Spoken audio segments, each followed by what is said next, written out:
Hey, it's Kirsten. A quick note about today's episode. You'll hear my guest Katie and I use the term IRB on several occasions.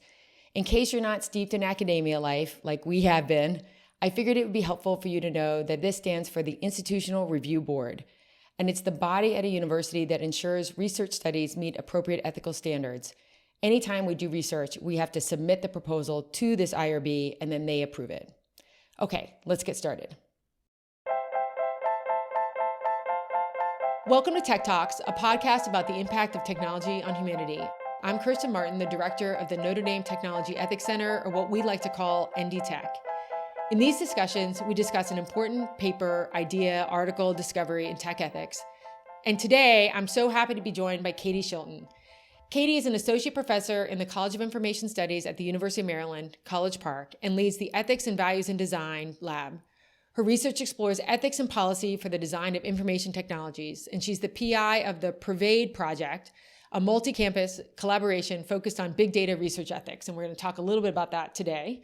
She also works on things like developing privacy-sensitive search for email collections, analyzing ethical cultures and computer security research, building tools to facilitate ethics discussions, also called value levers, and I cite that all the time. And I'd like to say her work on value levers is about opening up ethical discussions in development. And I know Katie from our work on privacy together and some other conferences where we met each other, and we kind of take it from, I'm from a business school and she's from the iSchool, and we kind of approach the same subjects from different points of view. Today, we're going to take a deeper dive into your article with a few others, and the others include Emmanuel Moss, Sarah Gilbert, Matthew Beets, Casey Fiesler, Jacob Metcalf, Jessica Vitak, Michael Zimmer, like a cast of thousands, but it's all the people from the PERVADE project, about excavating awareness and power in data science, a manifesto, which got me there, for trustworthy, pervasive data research, which is in big data society already. And this emanates, can you talk a little bit about the PERVADE project on data research ethics? Because it kind of comes out of that whole entire endeavor. Yeah, absolutely. This is sort of our first joint project or our joint paper from the PERVADE project, which has been going on for 4 years, 5 years, what is time anymore? Yeah. But it's a collaboration. It's a 6-campus collaboration that's funded by the National Science Foundation. And the idea was to ask empirical questions in data ethics and in big data ethics, because, 5 or 6 years ago when we wrote this proposal, there was lots of good work out there sort of saying, there's a problem in data ethics, right? We don't know what to do. We don't know what best practices are for using big data in research. And there were starting to be some sort of recommendations from ethicists and folks working in research ethics space saying, we should do this or this. But there were a whole bunch of unanswered empirical questions, like how are researchers grappling with their data practices on the ground, right? Like what are they doing in their communities? What's acceptable in given communities? What are IRBs and regulators doing about research ethics in this space? There was 5 or 6 years ago, we just really didn't have a handle on whether IRBs were even seeing this stuff. And then what do the people who are documented in the data think about being part of research studies, right? So what do Twitter users think? What do Facebook users think about their data being used for research? And so we wanted to ask all of those questions, and we needed a big group of people with lots of different expertise to sort of do that together, to look at all 3 stakeholder groups. And that's what we've been doing. And so, over the course of the project, we studied IRBs, we studied users on multiple social media platforms. We sent them vignettes, which is something you and I have done together in the past, to sort of get their ideas about, what factors make a difference and what sort of contextual factors make a difference to them, in saying, yes, this is a cool use of my data for research, or like, what are you doing? No, right? And so trying to figure out what makes a difference for people. And then we've been interviewing researchers. That's been sort of the last phase, is interviewing big data researchers about sort of how they're grappling with ethics on the ground. So none of us are, lots of us dabble in data ethics, but primarily we're social scientists. And we're really interested in what are people doing? And then can we kind of map across the 3 to start to make recommendations? And that's what this paper does. Got it. It's our first sort of attempt to say, okay, we have this body of research about when people mind, which is and it turns out people generally mind when they don't know what's happening, which is most of the time, right? Twitter is kind of like the model organism for computational social science, right? Twitter is used in research all the time because it's open, right? It's public facing. It's easy to get tweets. You can buy tweets from Twitter, right? And so it's used all the time. turns out Twitter users don't really know that. No, right. Yeah. And they expect to be asked for consent, which, is expectation is not the same as ethics, right? I'm not going to say that every study. And so that was the first thing we started to unpack is, well, when do you need to ask for consent, right? When is it ethical? Or are there other forms of engagement you could try? Could you try letting people know about your study afterwards, right? Sending them the results. Could you talk to community leaders and get buy-in in a particular community, as opposed to, trying to get consent from all 6 million people you included in your study, right? Which may or may not actually be feasible. So trying to sort of unpack some of that. One of the concepts we talk about in our paper is awareness, and trying to figure out, how aware are people that their data is being used. And the more aware people are, the sort of less you have to do as a researcher, right, to sort of navigate that space. But if you're working in a space where, and so one of the things we do in the paper is we have these sort of 4 quadrants of data collection, and some of them are public facing. I don't have the diagram in front of me. I should, but we have, there's sort of, some are more secret than others, right? Yeah, so the text you send your spouse, if somebody used that in research, you would be really shocked, right? Because you're not expecting that to be. But Twitter stuff is public facing. People they know they have an audience, right? They're creating that differently. It doesn't mean they know it's being used in research, but it's you sort of have less obligation for that sort of public facing things where you're leaving a trail. And then we have all kinds of pervasive data where you don't even know you're leaving a trail, right? So your DVR is recording all kinds of data about you and your viewing habits and like what you like and how loud you like the volume on your TV to be, right? All of this, you're not even aware that that's being collected. That is definitely being used for research somewhere, but that is what we call that's the spy data, right? Like that's that we think is private, but it's just kind of this exhaust that we're throwing off, exactly. Right? Like, so that then can be used. And I thought, so this is what was so interesting. Like, so the whole entire premise why like something's needed is what we always call it, like big data ethics, with the emphasis on big, as if the bigness was important, right? Like that the size of the data was the distinguishing feature. And I thought what was interesting about the beginning of the paper was you kind of said, yeah, that's actually not that interesting. Like, so we've been dealing with big data sets from like the Census Bureau, for example, for decades. What's interesting is not the bigness of the data set, but just this ubiquitous nature of the data that's being collected about us. And also, and I didn't know if you could say more about this, because it's almost like this surveillance data that's collected about us, both in public and in private. So the DVR example is a great private example that we think is private, but it's actually with another party. It's with our DVR and everybody else.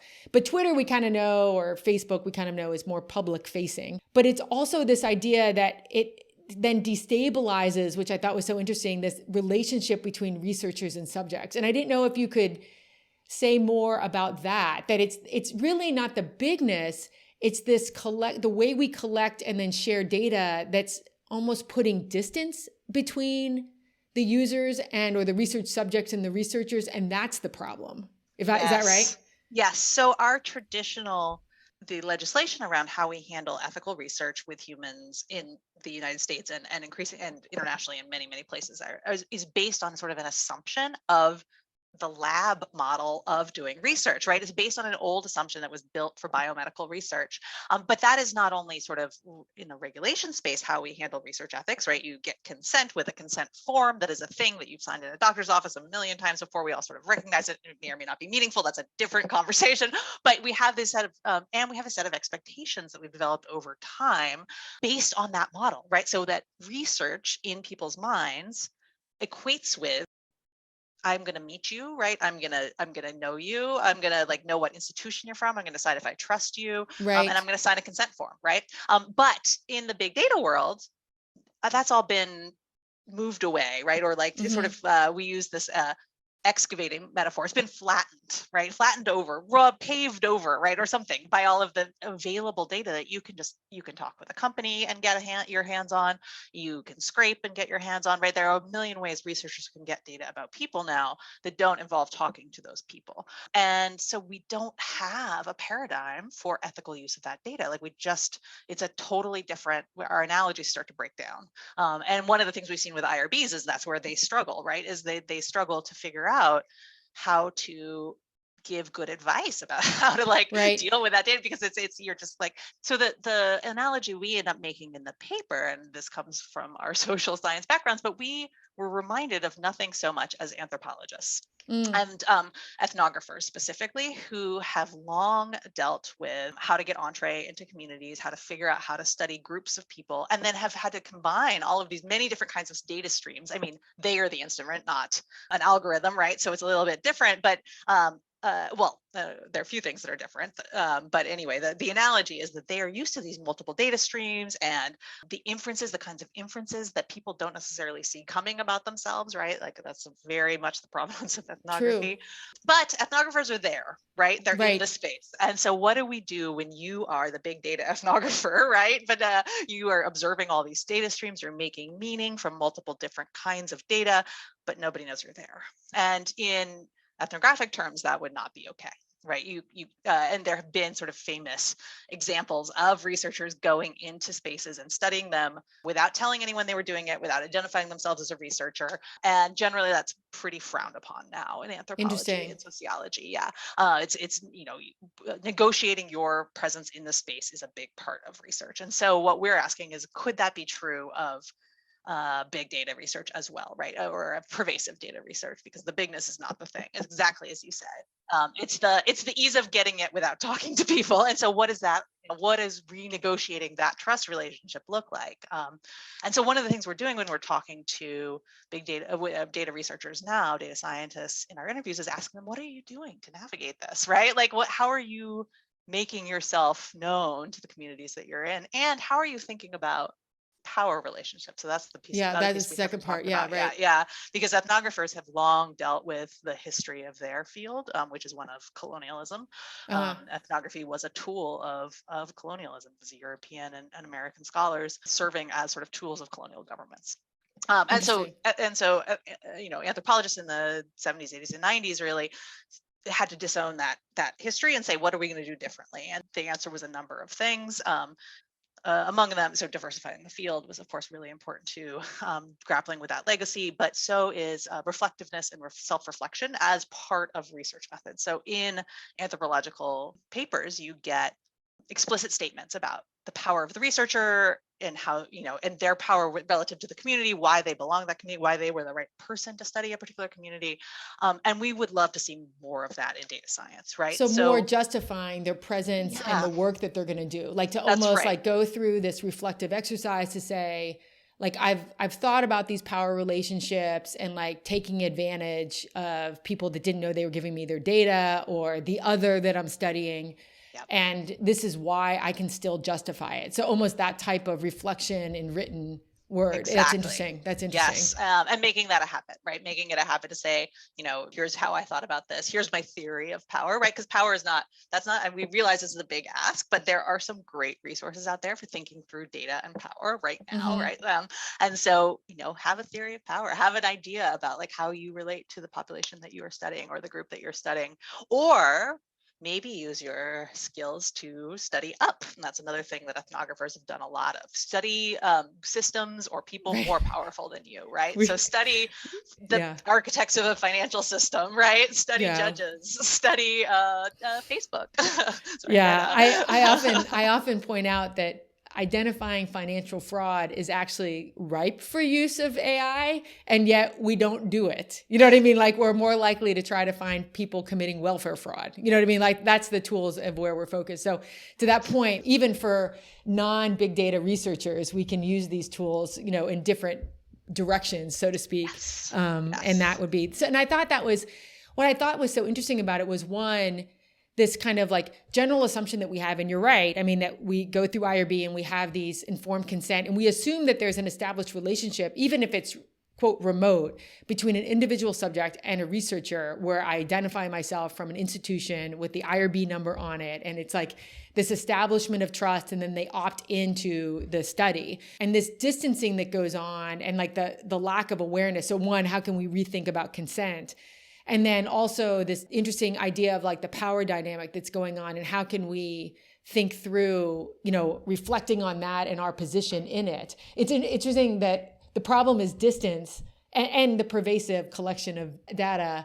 And the answer is like looking to a group that ethnography that's close, but the same type of like multiple streams of data, but like, how did they deal with that? And when I was talking before we got on, I was thinking, that's when I realized the connection to the way, so companies, the theory of why people give information to companies is actually the same type of theory of why people give information to researchers. And so that's what I thought was so interesting about this paper also is the implications for markets. So we assume like all of our theories of privacy, the flow of information, the economics of information, they all assume that a consumer gives data to a singular company and that they would never give data to a company that they didn't trust. That's just a blanket assumption that we made in 1960 because we didn't fathom data capitalism. We just didn't think about the fact that it'd be cheaper to get information about Katie Shilton from someone else rather than ask her. Like they literally in words put that into the theory. Like it would never be cheaper to go to a data aggregator. You would always go to the person, which is just flat out not correct right now. And you can see the parallels to what you're grappling with here is that for a company, when you've gathered information about a person and never asked them for it, you have the same question of a big data researcher that like, what's meaningful consent in this area? I can't ask them. You know what I mean? And so how would I think through whether or not, like, how do I think through consent in this area if they would hypothetically give it to me?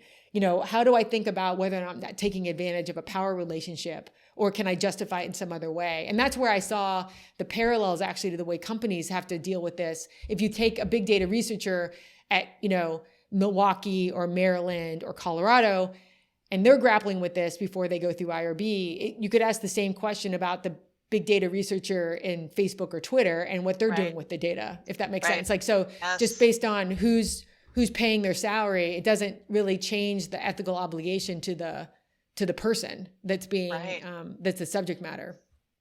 I think that comparison is so interesting. I hadn't thought about it. It completely makes sense. And actually, interestingly, early in the days of this paper, we were using literature from sort of trust in business lit, right? And I think you and I had talked about it a little bit, and just because I thought it was helpful, and we actually ended up making a flip away from trust to trustworthiness because we felt like we couldn't solve this problem of trust in research, right?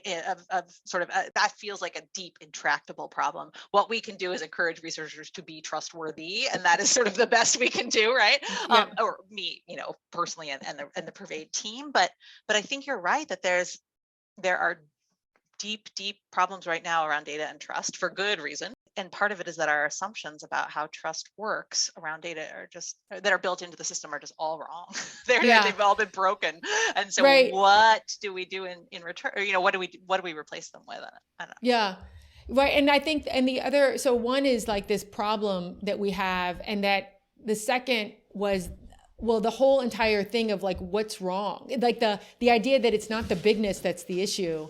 It's this idea of the pervasive kind of data exhaust that we're picking up all the time is the ethical problem that you have to grapple with, because we tend to focus on the bigness, you know, the 4 V's, you know what I mean? And that's what's differentiating it. And it's kind of like, that's not what's differentiating it. It's actually something else. And so that's something else that ports over to anyone, whether they're at a university or not, when we're thinking about what's the problem. And I thought this was actually, I'll just give this quote because I liked it so much. When you said the challenge for pervasive data research, so any data research company or university, is not only to center discussions of awareness and power in its research practice, but also to dig out from this disembodiment, to find ways to excavate and retexture modes of trust building. So don't just kind of take the data and run with it, but like think about how you can act in a trustworthy way, like this disembodiment of the data as if it's not a person. You know what I mean? Like, so grapple with it as if they're people and think about like, what would you do in this situation if you were looking at a human? Like, so stop the disembodiment, which I think is just in general a good rule, but I mean, I think it leads to different types of questions that you would ask as a researcher, whether you're university or a company, wherever it might be. Yeah. Well, I could go on and on about your paper, but I know you've got other things to do. But I would, I know you have more stuff that you're always doing, so I'll definitely come back for another paper, the next thing that comes out of the project since it's ongoing. But I always like to ask, like, because we're both in the area generally of tech ethics, kind of broadly construed, but like who who is it that you're currently looking forward to hearing from? They're like, oh, that's so interesting. Like, I wish I thought of that. Like that, those are the people that I always find fascinating that I try to see they're so insightful. So I didn't know if there's anyone that we should keep an eye on. Oh yeah, definitely. So a couple folks spring to mind sort of immediately.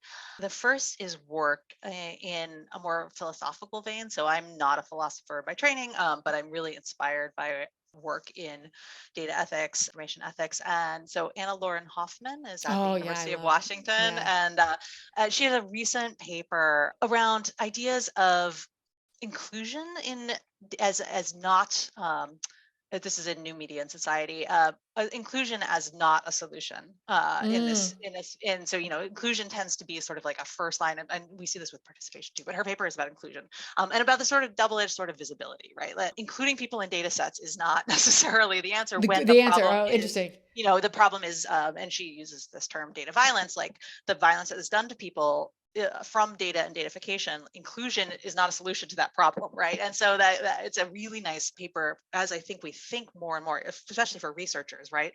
You hear this a lot, this idea that researchers are, oh no, we don't have data on X or Y group, right? And they're not in our, and then we can't make new knowledge about them. And yes, that can be a problem, absolutely. Right. Medical context, and there are all kinds of fairness problems, with not having a group in your data. But that is also, in an age of datafication, not always a bad thing, right? Yeah, and so like right. Like, I think researchers have so much to grapple with there. And so when I talk, about theories of power, like that's one place I send them is to Anna's work. So so I think that's really exciting. Another really sort of interesting, exciting area of work that I can't wait to see more of is coming out of a group at the University of Washington. I think the PI is Emily Bender, but Mandolin Pallotta is the first author, is a student, I believe, and first author on a really interesting paper around data and its discontents. And so it's called Data and Its Discontents. And that's a good it's name. about, yes, isn't it? And it's about the training data that machine learning is based on, and the sort of practices that go into making training data. Because I'm often talking to researchers about making good data because they're making their own data, but so much ML data, machine learning data, is sort of inherited, right? Yes, there are these big training data sets that are just kind of out there, and like, who knows who's in them or what's in them or what the conditions of collection were, the labor that went into them.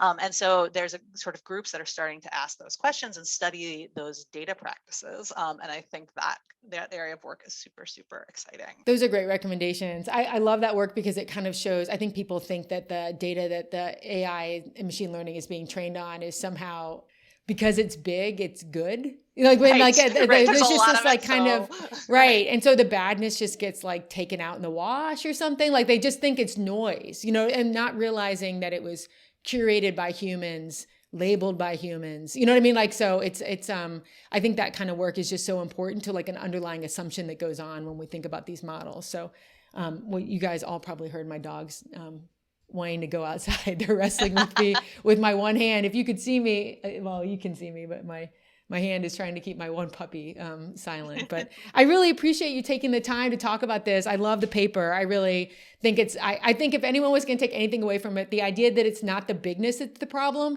and that it's the way that the data collection, the pervasive data collection is the problem, is like the biggest takeaway to undermine the big focus on data that we have. And so, I mean, and the rest of it's good too, but I would just say like that was like a kind of a big, insightful moment. And I thought it was hugely important also to set up the rest of what the solution was then is not, look, we're not going to solve the big problem. What we need to solve is the other problem, which is this pervasive hidden data collection, and that it puts this distance between the researcher doing the data analysis and the subject. And that's true of all of us. Puts us in the team of surveillance, or the camp of surveillance. That's right. Like, what we are doing is also surveillance, right? And so when we have people reacting against surveillance, sure, by governments is a problem, but as we've seen, and as some wonderful scholarships illustrated, surveillance by corporations is also a problem. Surveillance by researchers could be a problem as well. That's right. And so we're using those tools, so we need to be really, really reflexive about how we're using them. Yeah, that's a great point. That are associated with a lot of things people don't trust. That's right. That's right. And so like you have to understand that if you're buying into that surveillance data, that you're also becoming part of that system. And how does that then have implications for all research and you as a researcher, which I think is great. So, well, thank you. I really appreciate your work. I do so much. And so and thanks for taking the time to talk about it. It's been awesome. My pleasure. Thanks for having me. Thanks so much. TEC Talks is a production of the Notre Dame Technology Ethics Center. For more, visit techethics.nd.edu.